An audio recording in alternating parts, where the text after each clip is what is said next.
Venezuela has the largest oil reserves in the world. It has an abundance of other natural resources, gold, bauxite, coltan.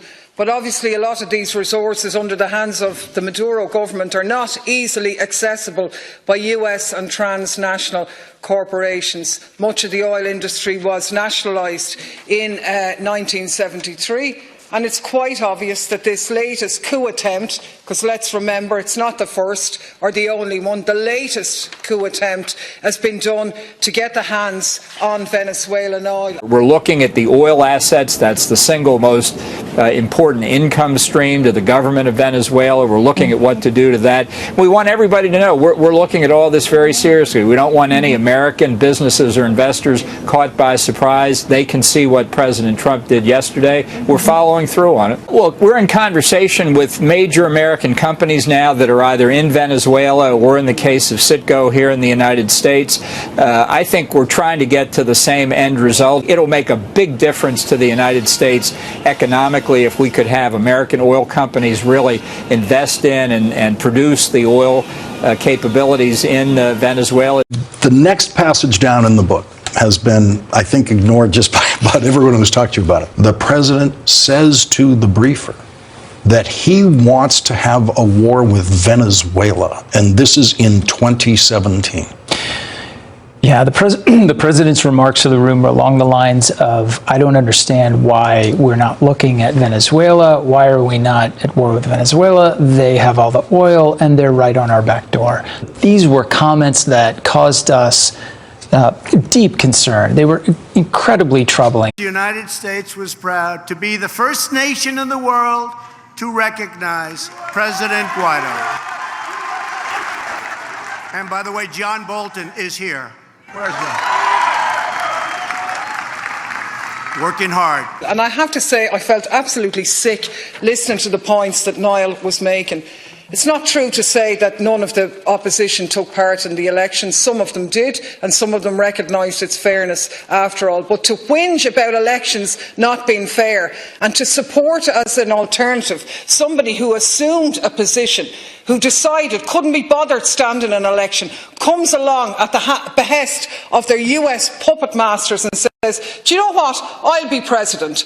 Well, Michael D. Higgins, the turnout in the presidential election in Ireland was 43%. In Venezuela, it was 46%. Do you think if I come along now and say, do you know what, Michael D. doesn't have a mandate, I'll be the president, do we want Donald Trump to come in here and support that over the heads of the Irish people? Because where are the Venezuelan people? They're out on the streets in their millions saying, Yankee, go home. Yankee! Yankee! Yankee! They're saying, hands off Venezuela. La consigna muy buena. Maduro, pichea que Trump no batea.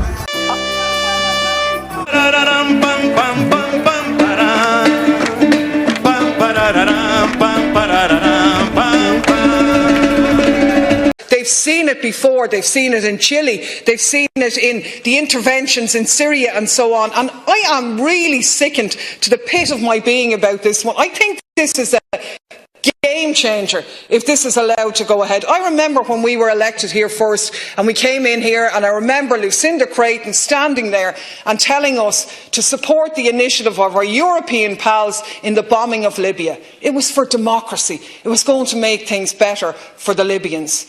Look at the state of that country now. The amount of people who have been killed. The society is a basket case. It's in absolute disarray. We've been to Iraq. We've seen the aftermath of the slaughter of the intervention in Iraq. We've been to Syria twice in the last number of years and have seen the outcome of the intervention there. Will we please stop meddling in the business of other countries? I noticed Niall didn't say anything about the Italians or the Greeks or the people who stood by the elected government of Venezuela and said back off. They're not going to recognise the imposter Guaido. Now, there are enormous problems in the Venezuelan economy. There's enormous problems in our economy, but you know what? The Venezuelans actually managed to build 2 million social houses last year, so they're doing obviously some things right. But the cause of that problem is the sanctions imposed by the West. And we have the report by the recent UN Special Rapporteur, who is the first person to be in Venezuela in 21 years undertaking such a project. And he is very, very clear about what he saw last year about the situation in Venezuela. He said the sanctions are illegal. They could amount to crimes against humanity under international law. This is the former Secretary-General of the UNHRC and an expert in international law. It's the sanctions that are killing people. It's the orchestrated sanctions that have put pressure on the economy, that have forced people to emigrate, that have caused a run on medicines and all of the economic problems that are there, as well as interference with the currency problems, orchestrated in order to weaken the leadership, an attempt that they failed to do under Chavez, now moving in under Maduro. If we were truly neutral, we'd stand in Europe and say, back off, keep out, we should take a lead from the Greeks and the Italians and not slavishly follow the rest of it. I think it's an absolute appalling situation. First of all, elections are normally held in Venezuela in December. But in December 17 and January 18, there was talks between the government and the opposition, and the opposition insisted on the elections being held in early summer, and the government caved in and agreed to them.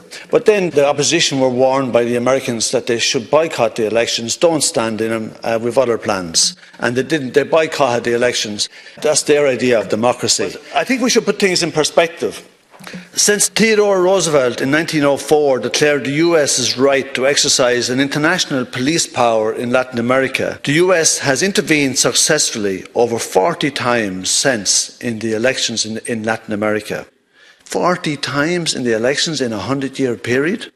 And we should acknowledge the role that a century of US-backed military coups, corporate plundering and neoliberal sapping of resources has played in the poverty, instability and violence that now drives people in Latin America towards Mexico and the United States border.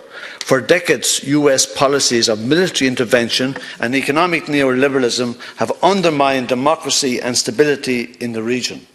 It is horrific what they have done to those lands. In the Caribbean alone, they actually intervened physically 30 times in the first 3 decades of the 20th century.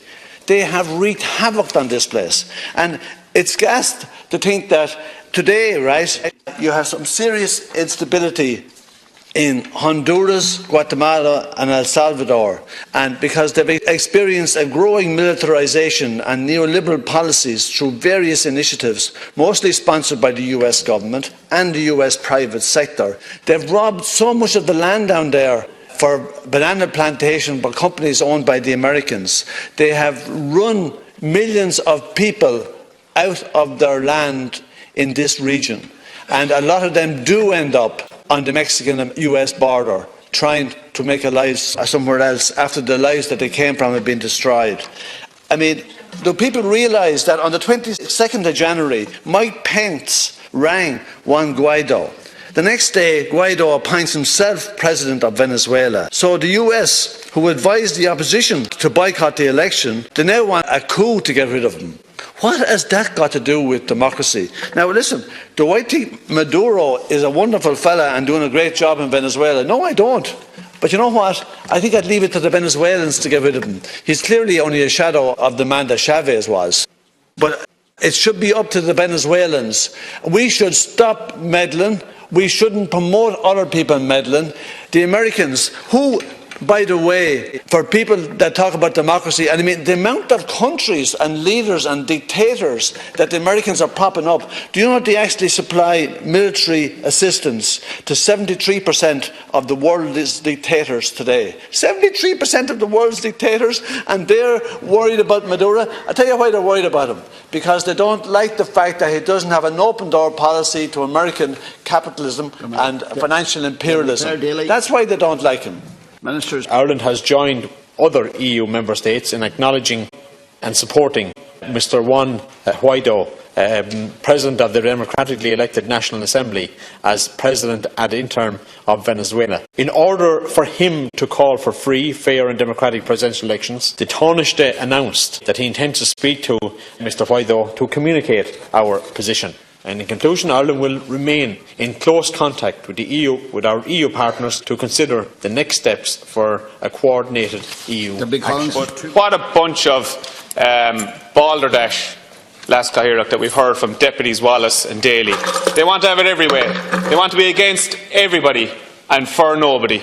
But we stand for the Venezuelan people. That's what we're standing for. And they're happy to see the political and the civil chaos and upheaval that goes on and say that we're all hypocrites. And they're right. They're as bad as Sinn Féin. The fact of the matter is, law and order, civil society is breaking down in Venezuela. And what we have said is, let's support the interim presidency of Juan Guaido.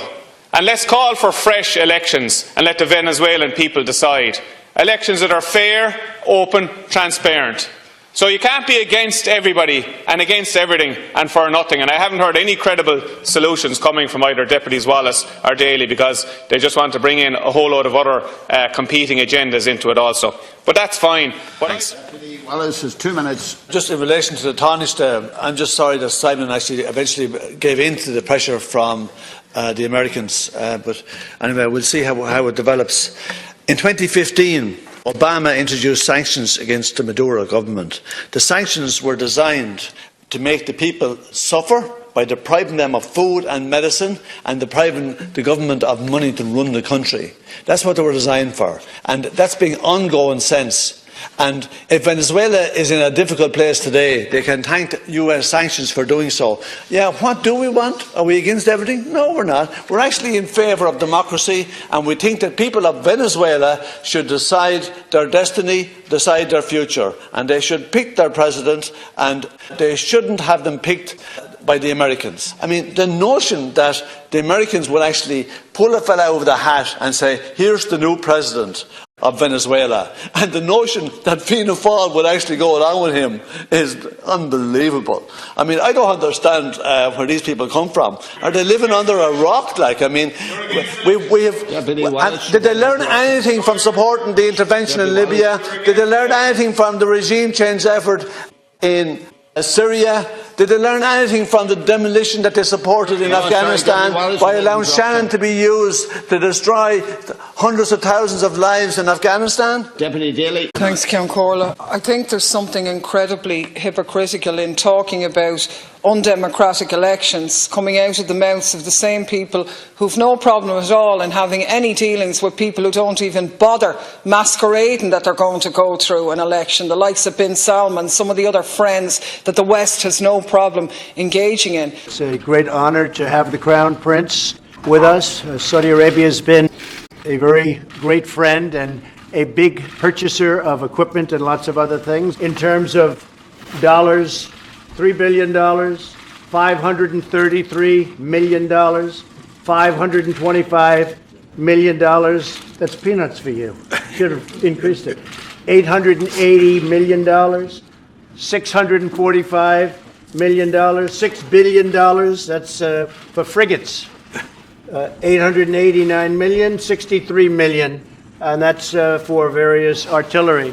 So what's the criteria of democracy now, according to the Irish government? Whatever the Americans decide on a certain morning, whoever they decide to back, well, sure, that's all right, Jack, that's good enough for us.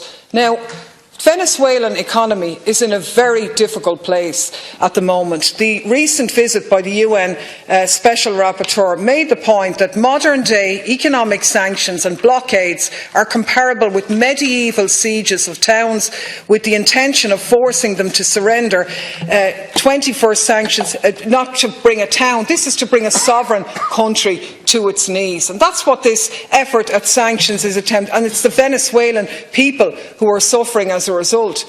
But where are they? The poorest of them are out in the streets in their millions, standing by the government, difficulties and all, and there are huge difficulties. So what's the solution, and what are we for? Venezuelan society is incredibly divided. Actually, you could say the opposition have been called, not exclusively, but in the main, it is in somewhat a revolt of the rich, but not exclusively. The society is incredibly divided. So there has to be talks, there has to be negotiations, But in order to do that properly, the sanctions themselves have to be called off. They have to be allowed to develop their economy without the blackmail of that situation continuing. And I think, you know, for us to take part in the undermining of a sovereign nation is a terrible indictment for us who almost, you know, in the same breath recognise 100 years of parliamentary democracy here in Ireland. It's absolutely shocking. Have we learned nothing from all of the coup attempts around South and Latin America over the past number of years? And I really hope that we take a different tack. We must do everything we can to keep U.S. hands off Venezuela. You can find these links in the video description, or you can click here or at the end of this video. Let's get this message out to as many people as you can. Share this video, post the link on Facebook, on Twitter, and any other social media you can think of, and email it out to others. And check out these videos for more context about this situation. And to boost this platform, please subscribe and click the bell. We can do this. We can prevent a war.